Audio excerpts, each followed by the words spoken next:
Noise for SAGA. Thank you very much.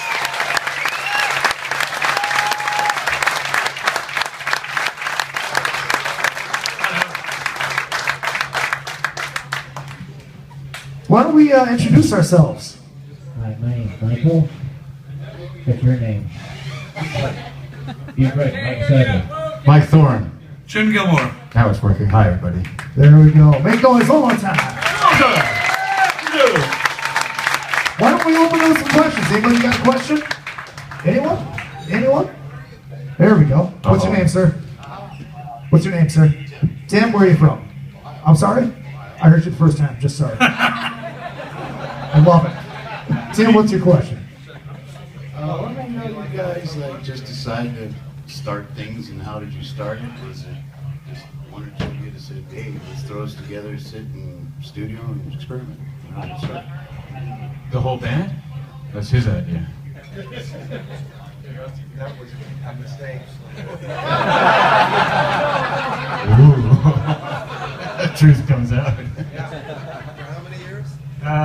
Well, actually what happened was he and I were in a band together. Truck broke up, he joined Flood. I got out of the music business for about a year and a half, and then he called me one day and said he'd written some songs. Could I come over and sing them? I went over and sang them, quit my job the next day, and we've been hanging out ever since. Found the other dudes, and off we went. How long did it take for everything to get rolling? I mean, was it kind of like an instant? Yeah, we were gigging the next day, basically. Yeah. I sang those 4 songs, and we just went out and did a gig. Over and over. Yeah. We were gigging by about a year, within a year.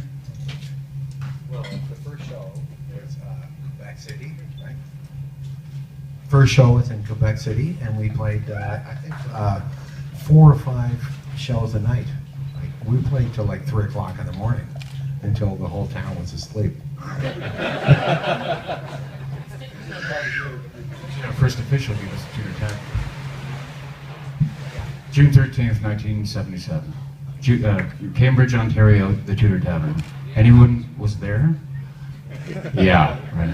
It's like friends and family. I think we were about 13. Yeah, right. You were there. I wasn't. Yeah, you were like 2. No, I was 5. Oh, sorry. I was up there. Yeah, it was just friends and family. It was hilarious. This gentleman has a question. What's your name? Hey, I'm Todd. Question for you, especially Ian and Jim on keyboards.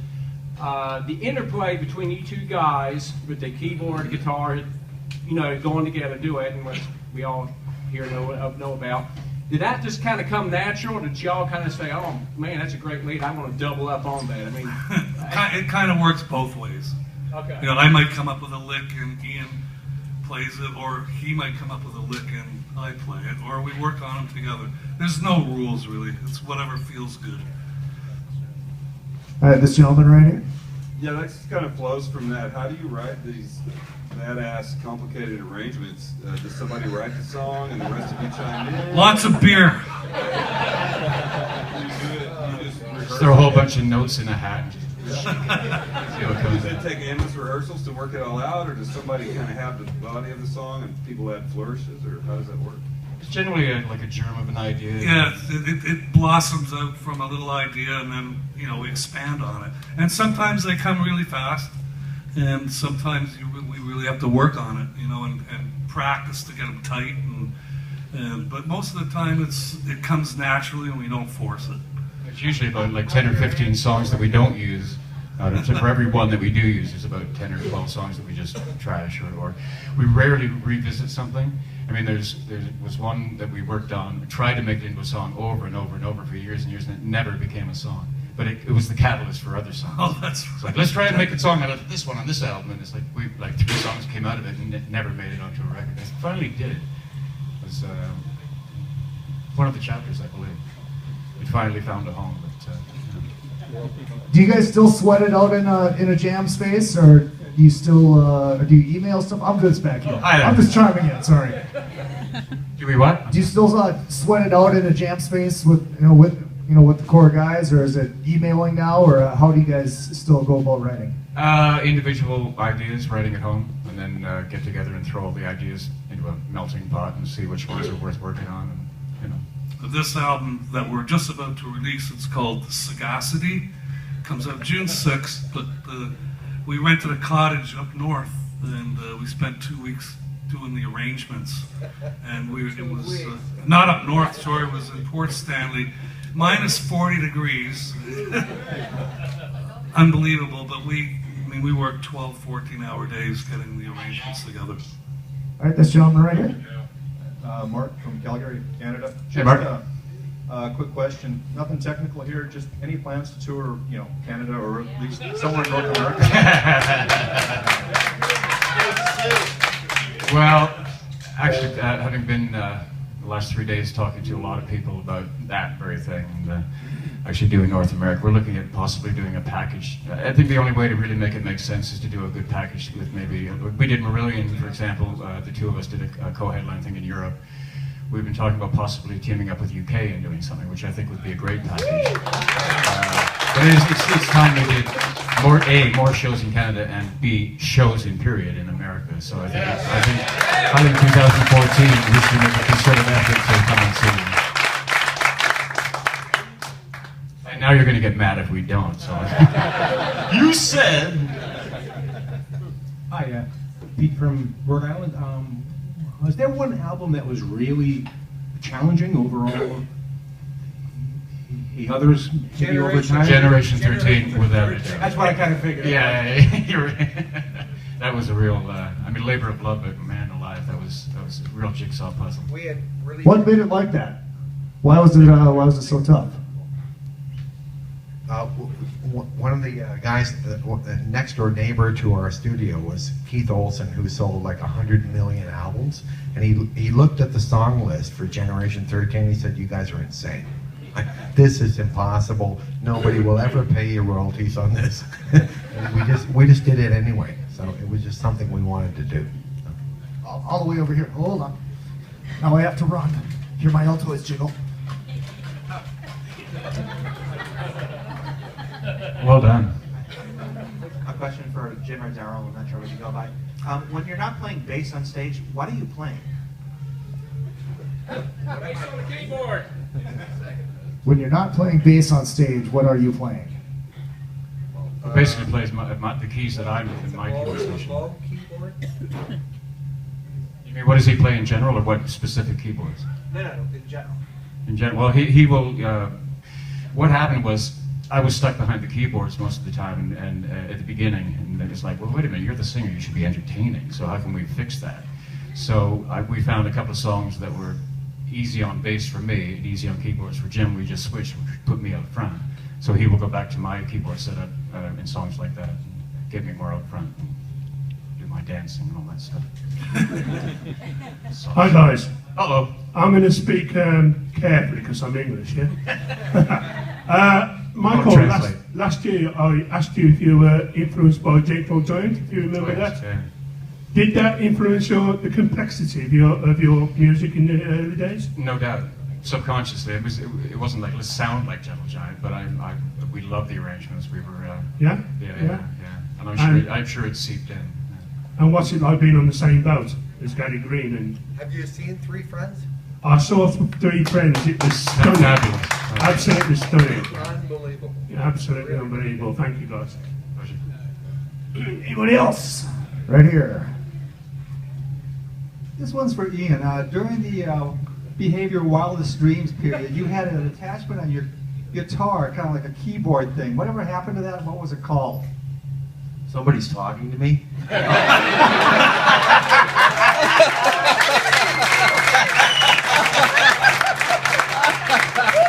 Actually, that was Jimmy. Yeah, that was the syntax, right? With the keys on it, plus you play it. That thing was like buying a car back then. You couldn't get things that sampled samples and play them. It was in the 80s, things were just being developed, so they sold this thing called a syntax. It cost a fortune for this thing, and it was just a trigger, and all you musicians, right? It was just you trigger a sample thing, right? And wow, what a pig that was. Like something out of the Jetsons. He was the one playing it. They only made 22 of them in the world, and they went bankrupt. And Mike.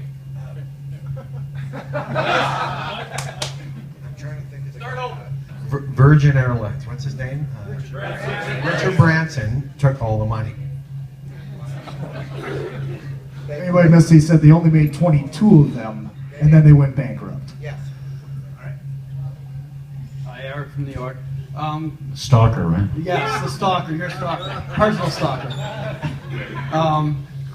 The MTV era, when you first put that video on the loose and a couple of the older tracks, do you feel that that catapulted you guys? No question, because MTV had just started, and they had no content, because no one was making rock videos at the time.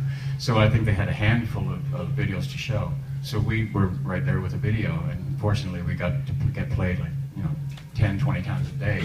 So yeah, absolutely it helped, for sure. Yeah. So, piggybacking on that, any plans to do a reality show with pregnant teenagers? Best question of the cruise, right there. Yes. Yes. In the works right now. The next tour will be a reality show. Also, piggybacking on that, you missed the mullet. The mullet? Do I miss the mullet? No. Got rid of the mullet. It's in a jar at home. It's a shrine. I didn't want to follow up the best question, but I guess I have to. This is Bob from Deck 14 Bar. Oh, Bob. So, what goes into the process of selecting a set list as you guys go out to do a tour?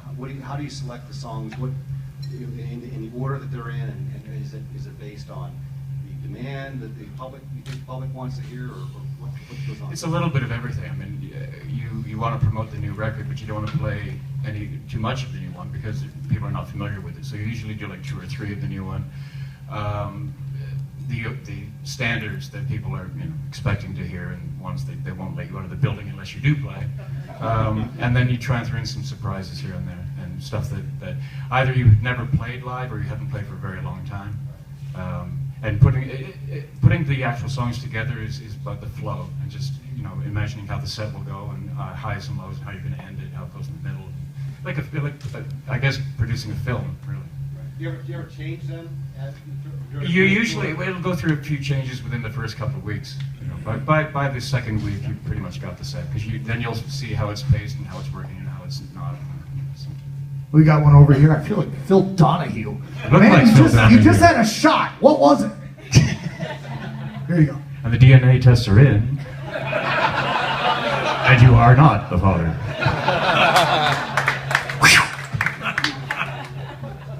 This time. I have a question for each of you. I'm just curious, for each of you, what is your favorite song to perform live? That changes. The new ones. Whenever we put something new out, you get a freshness and energy from new stuff that you release. So for me, it's always been, for the very first night, playing a new song that no one's heard. That's amazing. But I mean, I love playing all of them, but the new ones have a special thing, Is that going to happen tomorrow? We'll see. My favorite is Corcantilus, because I get to leave stage and I wait. Not only do I get a break, but I get a chance to appreciate how well these guys play. So I can stand back and just watch them play. Oh, thank you very much. $5. Ian. They didn't answer. Don't let that guy ask a question, by the way. All right, you got. I'm the man with the microphone. Darn it. How about this? Is there one that you loathe playing because you struggle on it? It's hard for you. No. No. Well, hey, you never know. I mean, if there was one that we struggled on, we probably wouldn't play it. Touche. All right, this lady right here. 12 times. I know you have a bunch of songs called chapters, but I don't know what they're all about. Can you tell us about that? Your idea. You tell. It's a really long story. I can't tell you this very quickly, but basically we. How do you explain the chapters?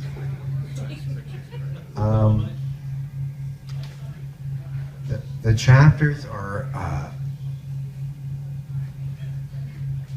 the planet's going down, and somebody's trying to help us solve that problem. So, yeah, you have to look for the weird creature on the covers, and he's trying to save us.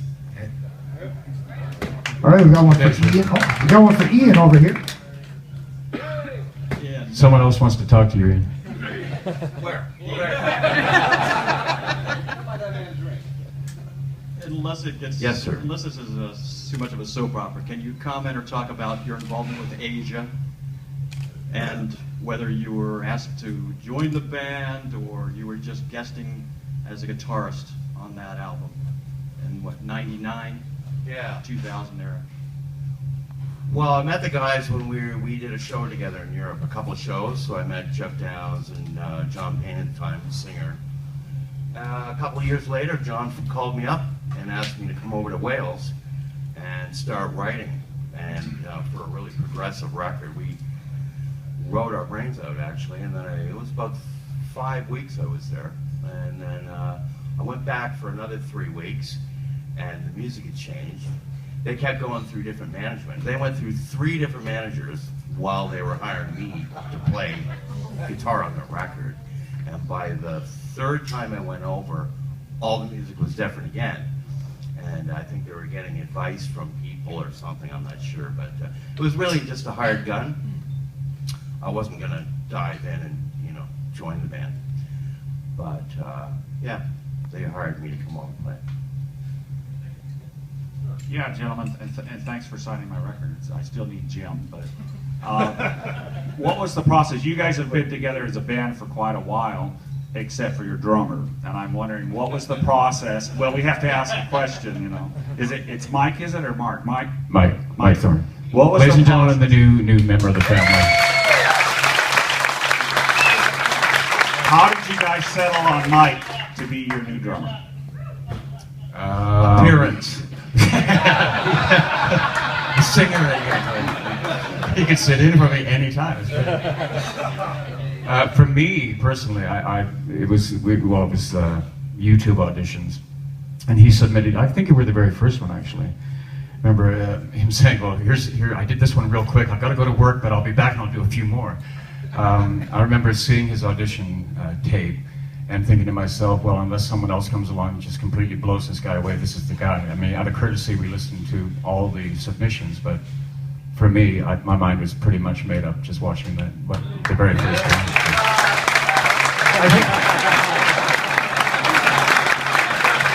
It's $10. You're welcome. I think it was the one-handed drum solo. You had the broken wrist. Mike, how did you hear about the auditions?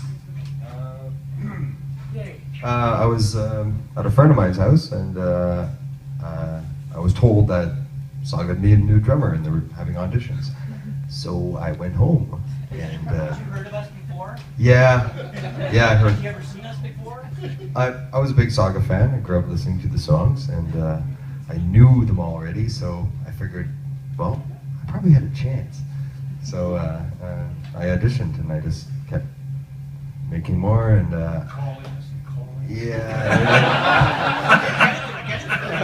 and some people on YouTube would comment, and they'd suggest other songs I should do that weren't on the audition list, like Corkentilus. They said, yeah, if you do that, that'll, that should nail it. And it did for me when you played that. That's for me. That's what nailed it. I have no more money left. Spend it all in Mexico. But I got the call actually 2 years and a week ago. I think it was April 1st. And it was I got the call from Ian. He didn't say anything like, yeah, we picked you, or we started talking, and then he said, yeah, we got this gig in Germany. April Fools. So I actually didn't know if I was in the band, so I had to keep fishing. So I said, yeah, well, I was talking to my friends, and they can't believe that. He said, that you're in the band? And I said, yeah. That's when I knew I was in the band. He didn't actually say you were in the band. He just said, can you do these gigs? And yeah, we got this and this and this. And it just started, yeah. And first gig freaked me out, but yeah. good. Thank you very much. Back to you. You've talked about Corkentolis a couple times. We said you couldn't ask any questions. Sorry. You were supposed to be removed like half an hour ago. So much for security on this boat. Sorry, ship. Go ahead. I'm pretty sure that was the last song that a drummer got a writing credit. Why is it drummers are not given writing credits? I'm not just talking Come about... on. Well, You really need me to answer that. well, they're part Sorry, of Mike. they're part of, I didn't know you were still here. they're part of the creative process, are they not, as much as the rest? Yeah, that's why Saga Tunes in the meantime is just written by Saga, because everybody puts their 2 cents. Whether you came up with the lick or not, you help make the song by playing on it, and you're part of it. And by infusing the way you play on a track, that is a contribution right there. I mean, without you putting your 2 cents, your talents to it, as it were, and your style, the song wouldn't be what it is. As a drummer, yay! As a drummer. Proper acknowledgement to the drummers of the world. All right, this gentleman right here. Keith from London, Canada. I guess this is for Michael. Michael, I know that you've been the front man with the band for many, many years, and then you left about a few years ago and came back, and there's rumors of why you left and why you came back. Maybe you could fill us in on that. Well, don't go there. Don't.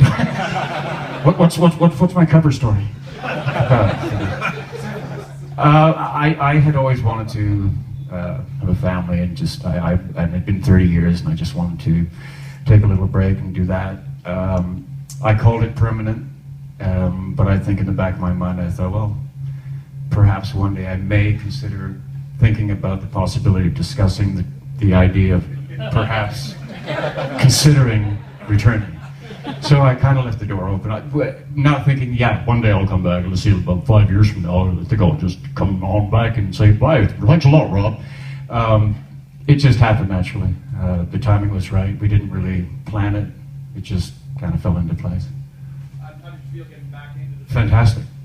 I mean, it was a little apprehensive. I thought, you know, a couple of years break here. I didn't know how the guys were feeling about it. First day of rehearsal, it was like I'd been gone for 2 weeks. It was great. It was just like that. And they haven't asked me to leave yet. So. Hi, I'm Andrew from New York. Hey, Andrew. On the Loose, I believe, was number 3 in the U.S. when it was out in the 80s. And you guys were so huge, and I know everyone here, we all, in North America, we loved you. And I know you've been doing albums for... Excuse me, you said loved.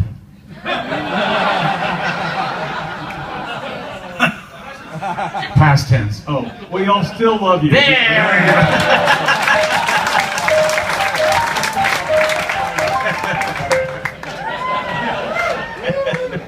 So, I know that you've continued to do albums for the past 20 years, and you're huge in Germany and other parts of the world. What was there a reason? Why did you guys not continue to push more in the U.S. market? Is there a reason for that? Did it just kind of happen? Mafia. End of story. No, we've come through, we've been around so long, there's been so many style changes. You know, coming from the 80s, we came from the 70s, Prague, into the 80s, and when the 90s hit, grunge, boy bands, and all that, it was really kind of a matter of that. So, and plus the state of the record business too was going, wasn't quite as healthy. You know, so getting the proper deal and right in place. Like back in the 80s, we were with CBS Records. They really kind of made us in America. And you kind of need that. There's a lot of people. You know, you can't go down there and play some small venues and make an impact. So, you know, you needed that kind of thing. All right, this gentleman right here. On the software... You get 2 questions? Yeah, how'd that happen? I don't know. On the software CD, which really doesn't seem to play anymore, one thing I found out, Todd Rundgren released an interactive CD, and I actually got to talk to the developer because he lived in Minneapolis. And he said if you download what's called a Windows 98 simulator, it'll work again. So I don't know if that would work with you guys or not, but I'd pass that on. Maybe it'll help so you can still enjoy that album. I'll check it out when I get home. Thanks. Did you guys want to do a song, or? Because We're not really equipped to do a song. There's no guitar or anything. Jim's on the keyboard. Could you do in the form of a question, please? There's a acoustic guitar that is tuned up. we got 10 minutes left, so I just want to make sure if you guys did want to do something, we could do that, or if you just want to finish it off with questions. It's your call. Let's do a few more questions and then we'll All think right. about it. Oh, God. Hey guys, my name's Tom. I'm from San Diego. Hey, Tom. In case the rest of the people here on the ship don't know, would you tell everyone what you went through between Baja, Prague, and the Sail Away show to let everyone appreciate what you went through and what you did for us?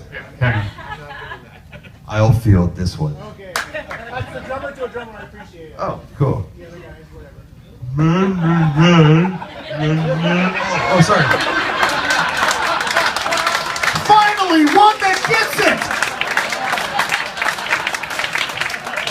Well, okay, I'm not even going to say what we happened to us on the way to Baja Prague, but okay, just Baja Prague to here was, well, we were supposed to be picked up promptly at 5 a.m. from the hotel. They arrived promptly at 6, and we got on that shuttle bus, which wasn't for us. So we left, and then we were told by the driver that we have to change drivers right before the border. And then we changed drivers right before the border. One guy got out, one guy got in. Hey guys! And we went across the border, then he got out, and somebody else got in. And then we changed buses, and we got on another bus, which we were supposed to take in the first place. But after actually, while we're in the border, we all got put in a holding cage for 20 minutes or so while the dogs went by and they sniffed everybody, and then people went through the bus and rummaged, and yeah. And we got to the airport in San Diego finally, and our flight was delayed, and so we missed the connecting flight, which happened 2 more times on the way to Baja. So 1 second. Does anybody work for American Airlines here? No? You can say whatever you like now. Thank you. I only say that because we're flying back there. Yeah, you think so. We'll be here another 2 weeks, guaranteed. But yeah, so we missed our connecting flight, and then we're on standby, and then we had to stay in Dallas, and got a really beautiful hotel.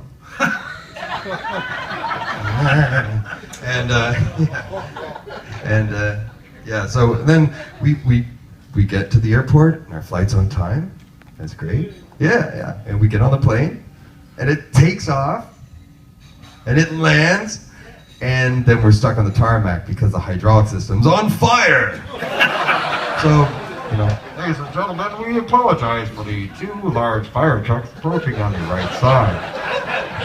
Don't panic, but we're gonna sit here and not evacuate the plane because we think you're in danger. So They left me in Dallas. Yeah. And they left Ian. He went to the washroom.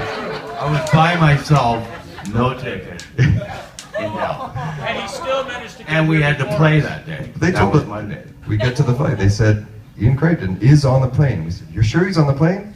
Yes, he's on the plane. We get to the plane. He's not on the plane.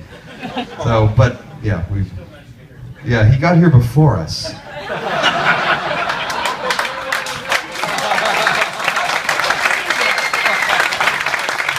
Yeah, I could fly faster than that. when we saw Ian at the airport, it was that slow motion run. Ian, Mike! And our equipment was miraculously there, and we made it just on time. But we all played without brushing our teeth and changing and all sorts Or of- showers or anything. Yeah, Good thing you could swim. And you were great! I don't remember it. Thanks. I was running on fumes. But I'd like to introduce a new slogan for American Airlines. American Airlines, the bastards of the sky. All right. Oh, you could have just sealed our fate going home. This gentleman right here. Hello, I'm Hans Christian from Germany. Hallo, Hans Christian von Germany. Hallo, guten Tag, wie geht's? Alles klar? I hope there are some more Germans around, but it doesn't. Okay, well, Jim said you're gonna release the new album 6th of June, so that will be before the end of the tour in Germany. So, will you play some songs of the new album in Germany? Yes. You will? Absolutely. Okay. Well, otherwise I have to wait too long, I think. Oh, wait, well, I don't want to make you wait too long. Okay. God forbid. You bet.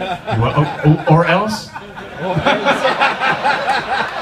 This is the same, excuse me, but this is the same gentleman that I spoke to earlier today. And he said, oh, you will be playing in Berlin on the 13th, I believe it is, of May. He says, it's my mother's 88th birthday, but I have to come to the show. I mean, thank you, but... Okay, enough said. I'm glad you love your mother so much. Please apologize to her for me. We got time for probably 2 more. That dude back there again. The dude in the blue shirt. Dude in the blue shirt. All right. Now what do you got? It's not a question, it's a statement. I think we need to ask Gary Green how he feels like being on this ship with SAGA. That's my... Oh, thank you. Right here. Speaking of your reality show, what about Crichton Brothers? What was that like growing up? How'd you guys have so much musical genius in the family? I don't have enough time to tell you. It's not possible, right? Crichton Brothers? He was my big brother. I was like 12, Jim was like 14 or whatever. He was playing bass, so I wanted to play bass, and I started playing bass. And he said, Ian, he said, it's Christmas is coming up, and I got a guy down the street with a really good guitar. There's a big Guild semi-acoustic thing. Bought it for $80 for Christmas. He said, I'll trade you the bass for the guitar. So I got the guitar, and he went, nah, I'm not going to trade. And then I just started. I said, there's no way there's going to be 2 bass players in the family. It's not going to happen. Would have made for an interesting lineup, though. 2 keyboard players, 2 bass players. That's a whole lot of strings for 2 bass players, though. Bass player joke doesn't go over very well. Hi guys, I want to go back to a really important topic, which was the complicated arrangements, and I think, I'm trying to remember who said the creativity flows from a lot of beer, right? So I guess this is a 2-part question for me. I'm from the Detroit area, but my everyday beer is Molson, Canadian. And I'm sorry. Yeah, you're either Molson or you're either Labatt's, and so what is the beer of choice when the ideas flow for you guys? What is the best creative? What gets the creative juices going? Is it different, like for a ballad, than it is for a heavier tune? Yeah. If Like- I'm in a German mood, I'll take an Augustiner. There you go. For writing what kind of song? A German type song. Like a waltz or polka or kind of, a marching kind of. And if I'm from Scotland originally, so if I'm in a Scottish songwriting mode, I'll have a Tenants. Glasgow. You're the only one that likes beer, then? Is that what you're trying to tell us? I think so. All right, folks. Please make some noise for SAGA. This has been Storytellers with them. It's been an absolute treat holding this with you guys. Very, very fun. See you tomorrow on the podcast.